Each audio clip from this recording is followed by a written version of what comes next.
Bagaimana kabar kalian? Sehat selalu kan? Nah, pada pertemuan kali ini Bapak akan membahas mengenai perubahan sosial budaya. Sebelumnya Bapak akan memberikan pengertian apa yang dimaksud dengan perubahan sosial budaya.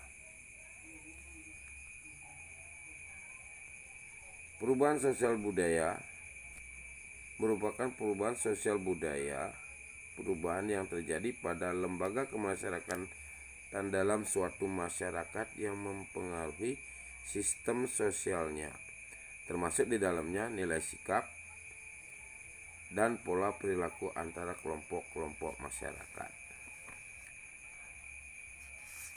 Nah, perubahan sosial budaya meliputi proses difusi, akulturasi, akomodasi, serta asimilasi.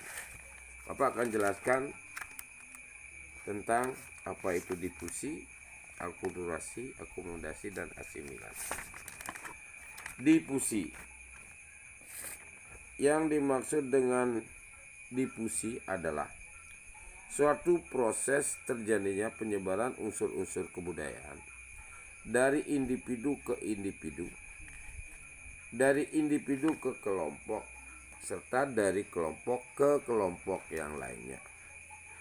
Yang berikutnya, proses difusi ini dapat diklasifikasikan menjadi dua: difusi intramasyarakat dan difusi antar masyarakat. Kalau difusi intramasyarakat, penyebaran unsur kebudayaan antara individu atau antar kelompok dalam masyarakat itu sendiri. Kemudian difusi antar masyarakat, penyebaran unsur kebudayaan baru dari masyarakat kepada masyarakat lainnya. Lanjut, akulturasi. Akulturasi merupakan proses penerimaan dan pengolahan unsur-unsur kebudayaan baru dari luar menjadi bagian kebudayaan suatu masyarakat dengan tidak menghilangkan ciri khas kebudayaan asli. Berarti kebudayaan di mana kebudayaan dari luar masuk ke kebudayaan suatu tempat tanpa menghilangkan sifat asli dari kebudayaan daerah yang dipengaruhi. Kemudian akomodasi adalah proses penerimaan unsur-unsur kebudayaan luar untuk menghindari konflik. Akomodasi dapat dimaknai suatu proses sosial yang mengarah pada adaptasi hingga antar individu dengan atau kelompok terjadi hubungan saling menyesuaikan untuk mengatasi ketegangan. Dan terakhir, asimilasi. Asimilasi adalah peleburan dua kebudayaan atau lebih yang disertai hilangnya kebudayaan asli sehingga terbentuk kebudayaan baru.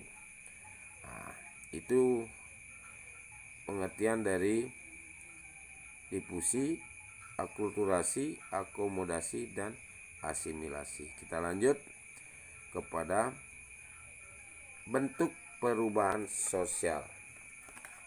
Bentuk perubahan sosial ini dapat dilihat dari waktu, kedua pengaruhnya, ketiga perencanaannya. Bagaimana waktu terjadinya perubahan sosial budaya. Dilihat dari waktunya, perubahan sosial budaya dapat dibedakan menjadi perubahan evolusi dan perubahan revolusi. Perubahan evolusi merupakan perubahan yang terjadi secara lambat. Prosesnya sangat lambat dalam waktu yang sangat lama. Misalnya, kita berikan contoh perkembangan manusia dari masa praaksara sampai pada zaman sekarang, itu zaman modern. Kemudian perubahan secara cepat atau bisa dikatakan sebagai perubahan revolusi. Perubahan ini menyangkut dasar-dasar atau sendi-sendi pokok kehidupan yang terjadi secara cepat Misalnya bisa dilihat dari munculnya revolusi industri di mana masyarakat pada awalnya hidup di bidang agraris secara cepat berubah menjadi masyarakat industri. Lanjut. Yang berikutnya, perubahan dilihat dari pengaruhnya. Bagaimana perubahan itu? Apakah perubahan itu berpengaruh kecil atau berpengaruh besar? Kita bisa lihat, bila perubahan itu unsur-unsur sosial dan kebudayaan yang tidak membawa pengaruh secara langsung, itu bisa dikategorikan menjadi perubahan yang kecil. Sedangkan perubahan besar merupakan perubahan unsur-unsur sosial dan kebudayaan yang membawa pengaruh besar pada masyarakat. Selanjutnya kita akan bahas tentang perubahan yang dilihat dari perencanaannya. Yang pertama, perubahan itu, apakah perubahan itu direncanakan? Bila perubahan yang direncanakan telah diperkirakan atau direncanakan sebelumnya oleh pihak yang akan mengadakan perubahan. Misalnya pemerintah dalam pemerataan pembangunan. Pemerintah akan membangun jalan pada wilayah daerah-daerah atau wilayah yang masih terisolir. Contohnya Jalan Trans Irian Jaya yang baru dibangun oleh Presiden kita Jokowi yang diperkirakan panjangnya sekitar 2.300 km.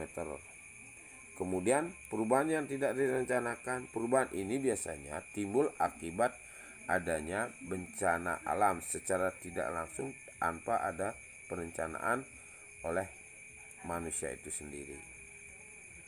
Next. Nah, faktor, kita lanjut kepada perubahan sosial. Dilihat dari faktor penyebab perubahan sosial. Yang pertama, bertambahnya dan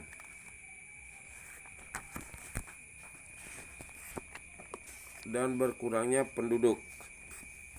Jumlah penduduk di setiap wilayah, provinsi ataupun negara berbeda-beda dengan angka pertumbuhan yang berbeda-beda pula. Jumlah penduduk yang besar menjadi permasalahan serius terutama di daerah perkotaan. Sehingga contoh, jumlah penduduk suatu kota mengalami peningkatan yang besar karena urbanisasi. Pertumbuhan ini berpengaruh terhadap jumlah lahan yang tersedia. Ini akan menimbulkan suatu permasalahan sehingga perlu adanya perubahan sosial. Yang berikutnya yaitu penemuan baru. Bagaimana suatu penemuan baru itu akan menyebabkan perubahan dalam bidang-bidang tertentu. Penemuan handphone misalnya, internet adalah sebagian kecil dari penemuan baru. Penemuan ini akan dapat mengubah perilaku masyarakat. Kemudian yang berikutnya konflik. Konflik pada dasarnya karena ada perbedaan, baik perbedaan kepentingan, pendapat, kebudayaan antar individu. Biasanya konflik di sini dapat menyebabkan terjadinya perubahan dalam masyarakat, terutama di bidang sosial. Nah, bagaimana konflik ini nantinya akan menyebabkan terjadinya perubahan pada masyarakat itu sendiri. Berikutnya terjadinya pemberontakan atau revolusi. Pemberontakan terjadi diawali dengan adanya ketidakpuasan sebagian masyarakat terhadap situasi dan kondisi pada daerahnya. Ketidakpuasan ini diarahkan pada sistem kekuasaan yang dianggapnya tidak cocok sehingga mendorong para pemberontak membuat satu sistem kekuasaan yang berbeda. Nah, di sini akan menimbulkan suatu terjadinya perubahan pada masyarakat. Yang berikutnya perubahan lingkungan alam. Perubahan lingkungan alam dapat terjadi karena faktor alam dan faktor manusia. Sebagai contoh, perubahan lingkungan alam yang dapat menyebabkan perubahan dalam masyarakat seperti bencana tsunami, masyarakat yang tinggal di lingkungan pantai yang mempunyai pekerjaan sebagai nelayan. Ketika terjadi bencana tsunami, lingkungan alam di sekitar tempat tinggal mereka mengalami perubahan besar. Mereka mungkin direlokasi ke lingkungan daerah dataran rendah. Relokasi tempat tinggal membuat mereka harus mengubah mata pencaharian mereka dari nelayan ke pertanian. Kemudian peperangan. Bagaimana peperangan akan membawa dampak yang besar, karena peperangan akan membuat kehancuran pada negara atau wilayah yang akan melakukan peperangan, sehingga infrastruktur menjadi hancur. Untuk pembenahan itu, mereka akan melakukan pembangunan atau perubahan pembangunan pada daerah-daerah yang menjadi daerah peperangan. Kemudian yang berikutnya adalah pengaruh kebudayaan masyarakat lain. Kebudayaan dalam masyarakat mempunyai kecenderungan untuk saling mempengaruhi dalam masyarakat. Pengaruh kebudayaan suatu masyarakat dapat menyebabkan terjadinya perubahan sosial budaya pada masyarakat lain. Hubungan yang terjadi dapat menimbulkan pengaruh timbal balik. Nah, demikian tadi penyebab atau terjadinya perubahan sosial. Kemudian faktor yang penyebab dari menghambat dari proses perubahan sosial. Yang pertama, kehidupan masyarakat yang terasing. Kadang masyarakat terasing terjadi karena kondisi daerah yang tersedia dan terisolasi dari jalur komunikasi dan transportasi. Ini menyebabkan mereka menjadi susah melakukan hubungan terhadap masyarakat lain. Sehingga demikian mereka susah menerima perubahan yang terjadi. Kedua, perkembangan ilmu pengetahuan yang lambat. Ilmu pengetahuan adalah jendela dari perubahan sosial budaya. Kemudian yang berikutnya, sikap masyarakat yang tradisional. Bagaimana masyarakat tradisional biasanya masih mempertahankan tradisi, adat istiadat, dan sistem nilai, serta sistem norma dan bahkan sistem budaya yang diwariskan oleh generasi terdahulunya. Terus yang berikutnya, adanya prasangka terhadap hal-hal baru atau asing.